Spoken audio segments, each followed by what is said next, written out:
Radhe Radhe everyone. आज हम type of sentences करेंगे basis on structure. Okay, sentences क्या होते हैं? सेंटेंस होता है, पहले सेंटेंस को जान लेते हैं। सेंटेंस का क्या मीनिंग होता है? Group of words with subject verb with complete sense. जो क्या होता है? शब्दों का समूह होता है, सब्जेक्ट प्लस वर्ब होती है और कंप्लीट सेंस होता है जिसका, वो क्या होता है? हमारा सेंटेंस होता है।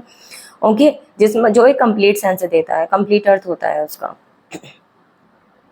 आइए इसके टाइप जानते हैं। टाइप कितने होते हैं इसके? सिंपल, कॉम्प्लेक्स, कंपाउंड और कंपाउंड कॉम्प्लेक्स। ओके, जैसा कि नाम से पता चल रहा है आपको, कि नाम से क्लियर हो जाते हैं कुछ की चीज़ें। तो सिंपल क्या होता है? जो साधारण होता है, जिसमें क्या होता है? केवल एक ओनली वन वर्ब होती है, एक कंप्लीट सेंस देता है, एक सेंटेंस होता है। ओके, वो क्या होता है? हमारा सिंपल होता है, साधारण। कॉम्प्लेक्स क्या होता है? कॉम्प्लेक्स होता है मिश्रित।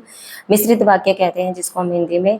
कॉम्प्लेक्स का मतलब जटिल भी होता है। कोई चीज़ जब जटिल बन जाती है, दो चीज़ों से मिलकर बनी हो, और वो चीज़ क्या है? हमारी कॉम्प्लेक्स बन जाती है। ओके, और कंपाउंड क्या होता है? कंपाउंड भी क्या होता है? दो सेम, मतलब दो चीज़ों को जोड़कर बनाया जाना, तो उसको कहते हैं कंपाउंड। ओके, कंपाउंड कॉम्प्लेक्स क्या होता है? कॉम्प्लेक्स और कंपाउंड को मिलाकर कंपाउंड कॉम्प्लेक्स बनता है। इसको हम आगे जानेंगे।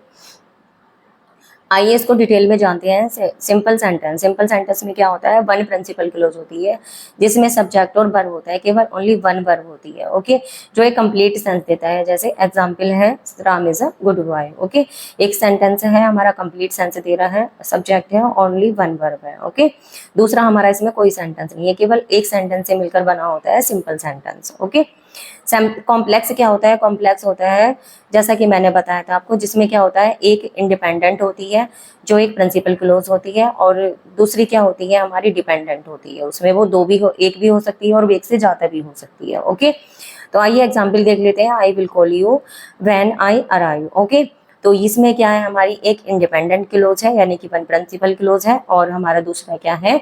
सबऑर्डिनेट क्लोज है, क्योंकि ये हमारी सबऑर्डिनेटिंग कंजंक्शन है। मैंने लास्ट वीडियो में आपको बता चुकी हूँ डिटेल में कॉम्प्लेक्स और कंपाउंड के बारे में। ओके, तो ये हमारा क्या है? WH वर्ड है यहाँ पर। ये व्हेन हमारा क्या है?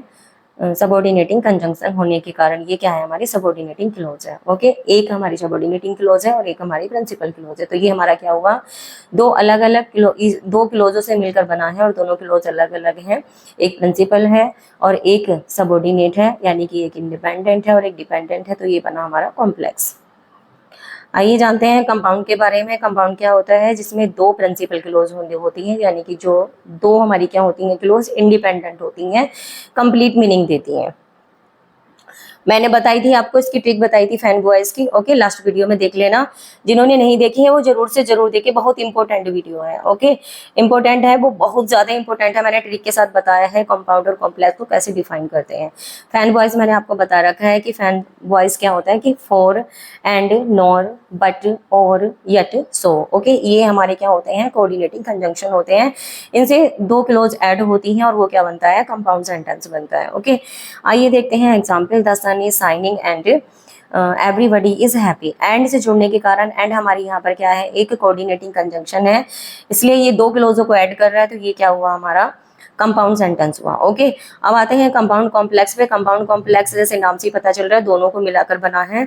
तो कंपाउंड स्टार्टिंग में आया है तो दो प्रिंसिपल होंगी, और कॉम्प्लेक्स लास्ट में आया है तो वन सबऑर्डिनेट होगी। ओके, तो इस तरह से आप इसको अच्छे से याद रख सकते हैं और कभी भूलेंगे भी नहीं। तो दो प्रिंसिपल कंपाउंड और कॉम्प्लेक्स हमारा एक सबऑर्डिनेट। तो हमारी देख लीजिए इसमें क्या है? कि if you come I will meet you and we will go for a movie. Okay, तो आप इसमें डिफाइन करो कि इसमें दो प्रिंसिपल कहाँ पर हैं? दो, यानी कि दो इंडिपेंडेंट क्लोज और एक हमारी क्या है? डिपेंडेंट है। तो इफ यू कम, ये क्या है? हमारी डिपेंडेंट है, क्योंकि इफ क्या है? यहाँ पर सबऑर्डिनेटिंग कंजंक्शन है। ओके, और आई विल मीट यू एक कंप्लीट मीनिंग दे रहा है, एक प्रिंसिपल क्लोज है। एंड से जुड़ने के कारण दूसरा भी क्या है? प्रिंसिपल क्लोज है। तो दो प्रिंसिपल क्लोज हुई, एक सबऑर्डिनेट क्लोज हुई, तो ये हमारा क्या बना? Compound complex. आई होप आपको आज का टॉपिक अच्छे से क्लियर हो गया होगा।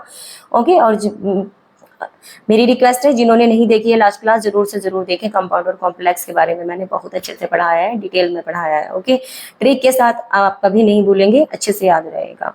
नेक्स्ट टॉपिक में मिलते हैं एक अच्छे टॉपिक के साथ में, और कुछ नया ही लेकर आऊंगी।